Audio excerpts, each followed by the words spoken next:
Welcome to the Wealth Matters podcast, where investors come together to better understand how to build passive cash flow and create generational wealth without all the confusing mumbo-jumbo. Here's your host and co-author of Amazon #1 bestseller, Alpesh Pamar. Welcome to Wealth Matters podcast. I'm going to talk to Mr. Christian Bergman today, a professional baseball player. I have interviewed Logan Freeman, who was a professional football player, so I'm looking forward to this episode. Christian formed Mulligan Valley Capital in 2020 as a way to give back to the baseball community after wrapping up a 10-year professional career between the Rockies and Mariners. Welcome, Christian. Thank you, Alpesh, for having me. Looking forward to it. Absolutely, sir. Hey, tell us something. I already spilled the beans by saying you played baseball for 10 years. So now tell us something interesting or funny about yourself. Well, about myself personally, not baseball related. One of my hobbies is aviation. So probably planning on towards the end of the year, starting to work towards getting my pilot's license. But I have like a whole setup that I've continually upgraded as I got older, but it's a flight simulator. So I've got the whole setup. So that's kind of a hobby that I do outside of, real estate, baseball, and all that stuff. So that's something that's awesome. Probably don't hear often. So did you get your pilot's license? No, I'm planning on starting to get it towards the end of the year. Okay. Yeah. Maybe then you can fly from Phoenix to here. Yeah, there we go. That's great. Hey, so I got a question. You played for 10 years. Why did you retire? Well, I was on the wrong side of 30. Okay, of course. Every sports person, Yeah. Not everyone is Tom Brady. Right, right. No, which by itself is, one thing, but I played for 10 years, and as you may or may not know, the minor leagues especially, they are, it's a meat grinder. It's hard to get through that, and so if you're trying to get to your ultimate goal of getting to the major leagues for the first time, usually that's enough to push you through those really difficult times, because it's such a big shiny goal.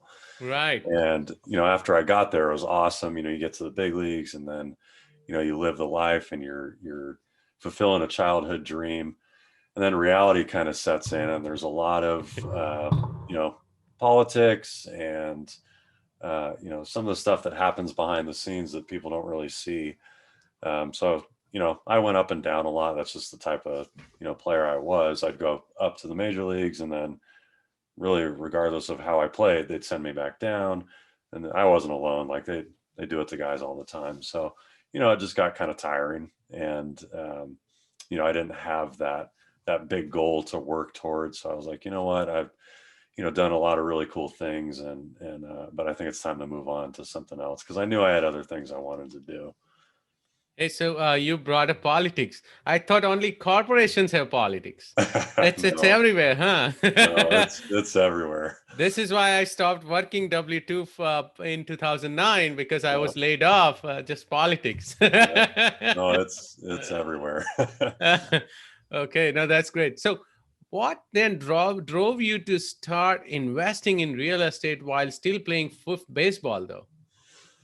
Yeah, so, like I said, in the minor leagues, I didn't have any money. I signed for $1,000 out of college, and we got paid about $6,000 to $10,000 a year for the first 5 years of my career. Wow. So it wasn't even a consideration back then.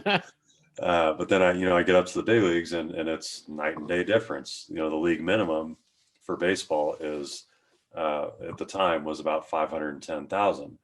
And so you get paid that basically prorated per day every day. Right, of course. Leagues. So if you're up there, you get, I think it comes out to like $3,000 a day. If you go back down, you're back to a much lower salary. So anyway, I went, when I first got called up, pitched well, stayed up there for a while, broke my hand in my third game.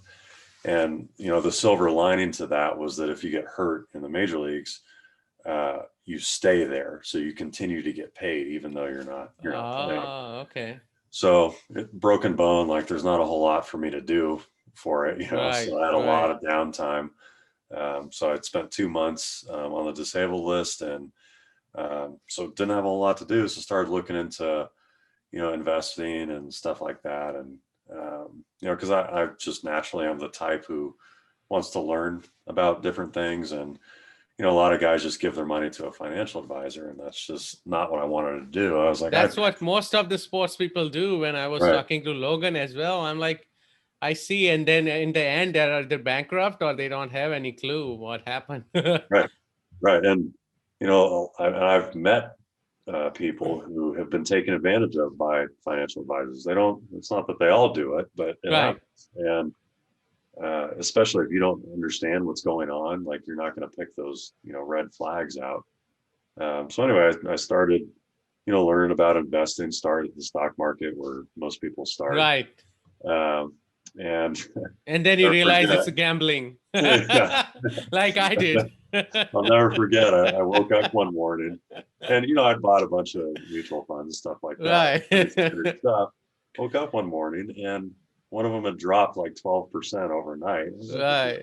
What is this? So anyway, I was like, all right, there's got to be. I don't like this. There's got to be something else. Right. Started learning about real estate. Found the Bigger Pockets thing, all the podcasts Yes. and all that stuff.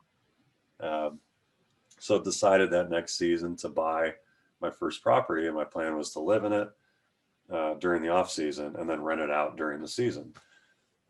So in practice, it was a little more difficult to execute that because it was only 6 months out of the year. You had to find someone for just that amount of time. Oh, yeah. So, unless it's like a property in a short-term rental market or something, right. then it would work. But otherwise, it's and difficult. the issue with that was it was a condo, and technically you weren't allowed to do anything less than a month. So, I see. So anyway, it ended up not being a horrible thing because I was able to get it rented out, a little bit of the time. So that was cool. But more I learned, more I liked the real estate, aspect. It was easy to understand.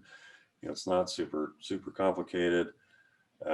So the next year I bought another one strictly as a rental, and so started renting that out. And it went really well. And my rationale at the time was I wanted to pay cash for it because I wasn't sure if I knew what I was doing. So I was like, well, at least if I screw this up, I have a loan hanging over my head.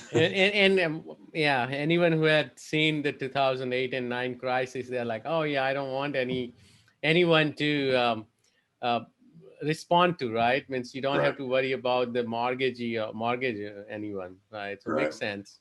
Yeah. So, but it was going well. And kind of my plan at the time was to basically buy one every year while I was playing, just keep building it up. And we ended up doing that for a couple more years. We moved out of the first one, made that a rental, moved into another one. Okay. The year after that, or 2 years after that, moved out of that one, made that a rental.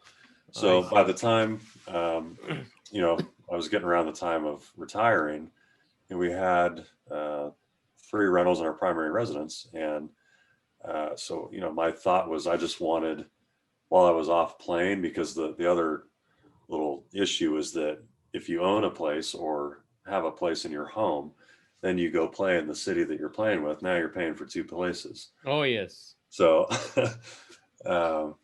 it was good because basically the cash flow from the other properties was paying for my primary residence while I was off playing. So anyway, I started thinking about after baseball, like, okay, how can I scale this to a size where, I can basically do whatever I want. I was like, oh, okay, I only have to buy 15 more.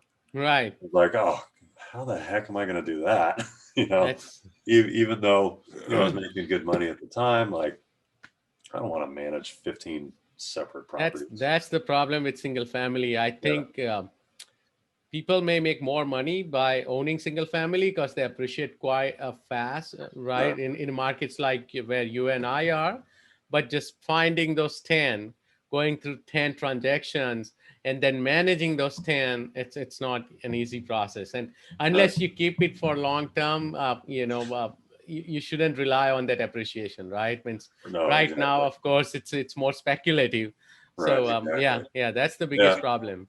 And it was very difficult for me, as just because, like I said, I was going up and down, my income's constantly fluctuating. Banks hate that. It was always very hard for me to get financing for properties, because I was like, well, what's your contract next year? I don't know. So they don't like the nature of my employment. So that was the other issue. And then once I retired, now I don't have any income. So it becomes even harder to continue to buy properties. So that was kind of my journey, how I got to basically last year. Oh, that's great. So did you run into a lot of other players who were investing in real estate as well? No, it was almost none. Wow.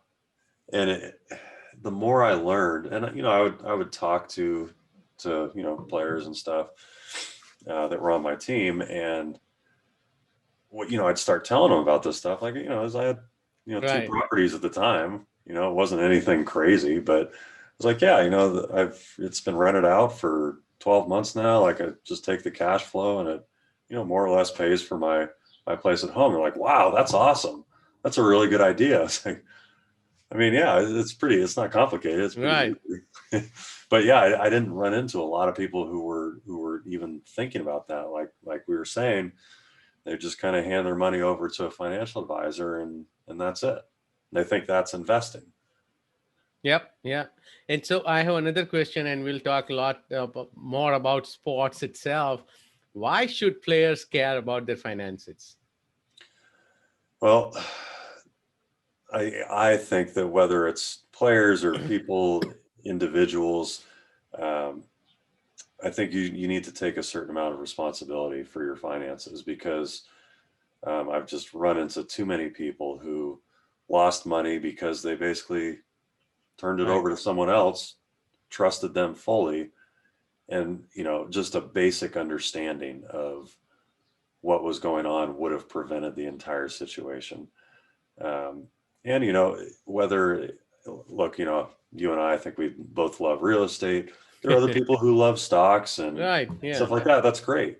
I think you should find something that you really are attracted to, and learn as much as you can about it, because why not? That that What's wrong with learning something new, and going about it that way? So, whether it's players and from the player perspective, players are targets, because income is very public. Everybody knows who they are. You become a target that way. So I think it's even more important for players to understand basic investing principles, and know when to call BS when it's there. No, that makes sense, and the you mentioned a great point, right? It's critical for you to understand what's going on with your money. And I remember, because I used to follow tennis a lot. I remember the number one tennis player in the world at that time, Justine Hannah Hardin. Her dad was managing her money, and he ripped her off. Like, by the time she was done playing, she realized there wasn't anything left, and she was the number one player in the Yeah, world it's from sad. Belgium. Yeah, And it happens a lot more than we can think of, right? A lot more. and the bottom line is, nobody's going to look after your money better than you are. Of You course. know, Yeah. Yeah. It's like your baby, right? yeah, So, another question I had is, why is real estate good for baseball players or any other sports people? yeah. It's very good. I think the more I've learned about it, obviously there aren't a lot of, if any, tax benefits to stock market stuff. That's the key. That's really important. That's yeah. Yes. So, just when I look back at my career, and really a lot of players' careers, they lack one thing, and that's stability. They have basically no stability in their income, because one day you're making a prorated 500, 600 now, actually, Right. one day you're making that and the next day you're not. So and you know, as you know, there are lots of ways you can get into real estate without having a whole lot of money. So if you can start to pick those things up when you're in the minor leagues, if you can start doing that and just learning about it, I mean, just starting your education that way, it's only going to help you later on. But to answer your question, like, you know, the tax benefits of it, depreciation, That's huge. Stuff like that. I mean, where else can you, you know, make, call it 10 grand a year or whatever it is, and only pay tax on $2,000? You know, where else can you do that? I don't know of any. Right. No, those are two, I think, great points. Again, you mentioned is the tax benefits, right? Stocks, you won't get any tax benefits. It's either short-term gain or long-term gain. And the second is the leverage, right? The leverage. And if you want to buy stocks on leverage, you got to get into margin or option trading. Now it's literally gambling. That's what I was doing. It's nothing else, right? But in this case, the bank is taking the chance. The lender, they already know that it's not gambling. They are taking the bigger risk here, right? So I think you can't go wrong. Are there any similarities between business or investing and baseball? Yeah, I'd say there's a lot. I run into new ones, it seems like, every day. You know, one of the ones is really like in business life in general, really. If you don't really enjoy what you're doing, you're not going to do it to the extent that someone who not only does enjoy what they're doing, but is also dedicated to doing it, you're never going to do it as well as those people. Right. So, you know, like baseball, for example, tons of guys who get to the minor leagues are like, wow, I don't love baseball as much as I thought I did. And they're done because it's just you know, it's just you really have to love what you're doing. Right. Same thing goes for real estate or business or whatever it is. And if you're willing to do, if it doesn't feel like work to you, if you're just going to naturally do the things, the extra things, you're going to stay up later, get up earlier, do extra things that other people who are just doing it maybe for money, because money it's great. Yeah. But it can't be the only thing. It's not. Right. No. Yeah. That's the key. Yeah. If I were to look at it that way, I'd still be playing baseball, because if I could get back to big leagues, I'd be making, you know, you could be making close to $1 million a year. Why would I do that? Well, Right. I didn't love it enough anymore. Right. So that's one big similarity that sticks out to me. Yeah, that another key you mentioned is you have to find your why, right? It's not just money, because money is one thing. Same thing. I used to make, and I still make pretty good amount of money in IT. I still have IT business, which I'm trying to get out of, but I don't enjoy it anymore. I used to enjoy it. I used to love it, right? But that, as you said in baseball too, you after 10 years, you were like, okay, you know, I don't enjoy it anymore. Right. You want to do something else, and this is where your passion comes into picture. You got to figure out what you love. It could be stocks, as you said, right? But learn as much as you can and then take action. Don't sit on sidelines. Yeah, that's the big thing you mentioned, is take action, for sure. Yeah. And that I see all the time. People that they get passionate about something because they see you and I invest in real estate. They read everything they can, go on bigger pockets for a year. And then after a year, if I ask them, what did you do? Oh, nothing. We are still debating. Like, okay. Right. Yeah. Eventually you got to take the plunge. Yep. Yeah, no, that's awesome. So what are some of the lessons you learned from baseball that helped you in your real estate career? Man, I mean, that's a big one right there, is just, you know, figuring out what your why is. And that's something I really didn't do enough of in baseball. I love playing baseball, that's for sure. Right. But you really have to be conscious of the goals you're setting, because once you achieve those goals, then what? You know, so it was like, I got to the big leagues and it's like, okay, I'm here. Now what? I'm done. Now what? So, you know, just having short-term goals, making sure you're taking action every day towards whatever your long-term goal is, but also having I can't remember. I just read this the other day. There's an abbreviation. It's like big, fat, hairy goals or something like that. Just things that look so completely ridiculously impossible to achieve. That's like your 10-year goal. And then, right. So that's kind of, your North Star in a way, which is what orients you towards, what you're going to do in the next 5 years. And then, the next 2 years. Okay. What are the goals this year? What do I have to do every quarter to achieve that goal or those goals? What do I have to do every month to do that this quarter? What do I have to do every day to do that this month? You can really just break it down like that. And that's how, you really train for baseball, like for throwing. I know where I need to get throwing wise to be ready for the season. So you basically plan out your entire, off season and work towards that goal. So that's not going to happen overnight, right? No, so you got to not. break it into chunks. And I know the book or the quote you're mentioning, right? Figure out the big goal and then, break it into chunks and, then you should be able to achieve. It doesn't matter how big the goal is, right? No, that's awesome. And I think one of the similarity, again, I didn't play baseball, but I know real estate as well as baseball, they both are team sport.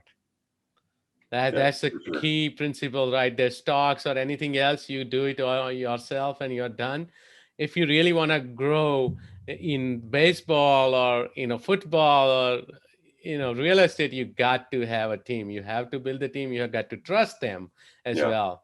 Yeah. Right? So I've really found that out over the last 6 months because as I, mentioned before, my issue was scale with single family. Yep. I wanted to scale this. So started getting into multifamily, and you very quickly realize, even with single family stuff, whether you're flipping houses or whatever it is, you can't do everything. No. You can initially. Yes. You're not going to get very with far. One property, 2 properties, but then you are done. Yeah. But multifamily especially, which is why I really have enjoyed it and figured out, because I did try flipping a house. I hated it. Absolutely hated it. I would not do it. No, it's an active business. It's very active. It did not suit my personality and just what I like to do. So as I started getting into the multifamily, I like every day I'm even more encouraged by it because, I have a group of people around me who are helping me, and it's really like kind of buying a business that's already built out. So there's all kinds of. I'm constantly asking people questions, and I'm really learning as I'm going. But yeah, the teamwork is just such a big piece of that, and it's what will allow you to grow any business, right? Because eventually, you're going to need help. Yep. So. Yeah, and as an entrepreneur, we are used to wear multiple hats, but at some point you'll have to start, when you really want to grow, you'll have to start delegating. That's the key. Yeah, and what I've learned is the first thing you delegate is the thing you don't like doing the most, right? Or you're not good at naturally. Like focus on your strengths. That's another lesson from baseball. Yeah, you are aware of your weaknesses, and you maybe work on your weaknesses to make them a little bit better. But don't neglect your strengths. Yep. Always stick to your strengths. And like if you're a really bad salesman or whatever it is, you probably shouldn't be the person talking to yes. Trying to sell properties or whatever the case may be. Any sort of sales role. If you're just not good at it, can you get better? Sure, of course. And if you want to get better, sure, go ahead and do it. But if your strength is in the analytical side or the underwriting side, you can spend hours looking at properties, and like not everybody can do that. Nope.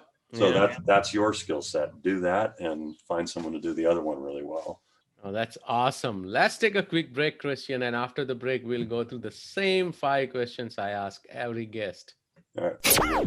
You're listening to the Wealth Matters Podcast. The Wealth Matters Podcast. For more info about what we do, check us out at wealthmatters.com. It's wealth, WEALTH, matters, MATRS.com. Welcome back to Wealth Matters Podcast. Christian Bergman, through a lot of golden nuggets today. So, Christian, are you ready for fire round? Yeah, let's do it. Okay. Would you be changing any business or investment strategy after this pandemic is over?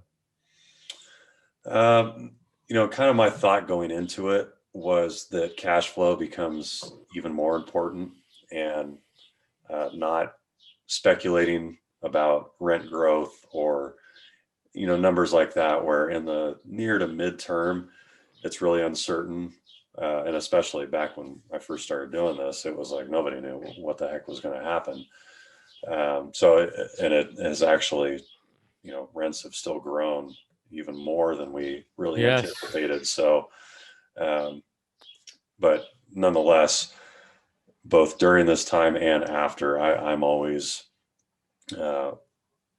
staying away from speculating and more towards cash flow and being disciplined with, your underwriting, and not stretching numbers too much in any area, because, with all the stuff going on with, all the stimulus happening, like we don't really know what the effect of this is going to be. Oh, yes. In the near to midterm. So, cash flow and buying on fundamentals is, I think, the way to go. Awesome. Favorite real estate or finance or any other related book?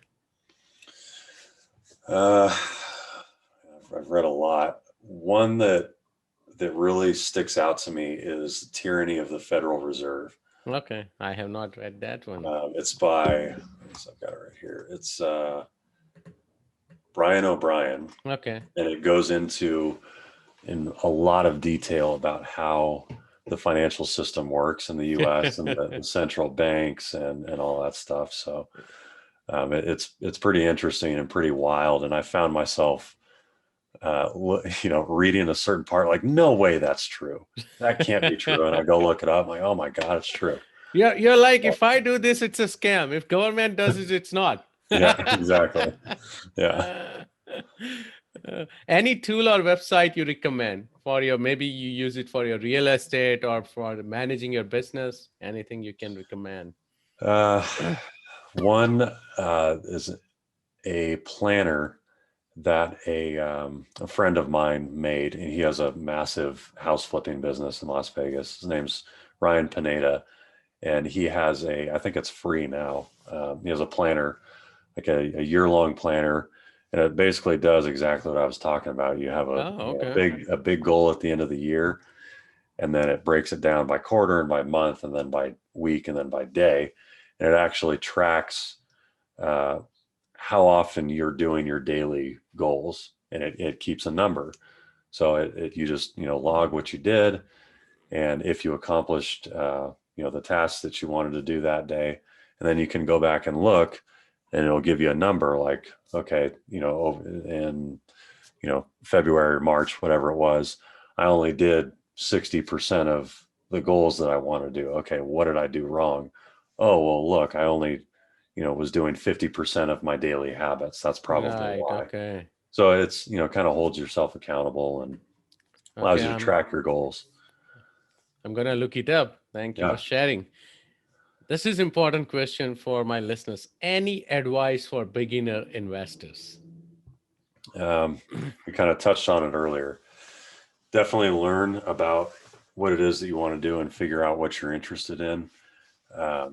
And past a certain point, you just have to take action, and you're never going to feel 100% comfortable. And you may even screw up your first one, but that's where you learn the most. Yeah. You are always going to learn the most by doing things. You can read about it, you can read books and watch videos, never going to compare to when you actually do it. How much more you learn, and how those lessons that maybe you even already read about, they get ingrained in you, because you're like, yep, I read that and I screwed it up, and now I really know it's never going to happen again. That's awesome. How do you give back?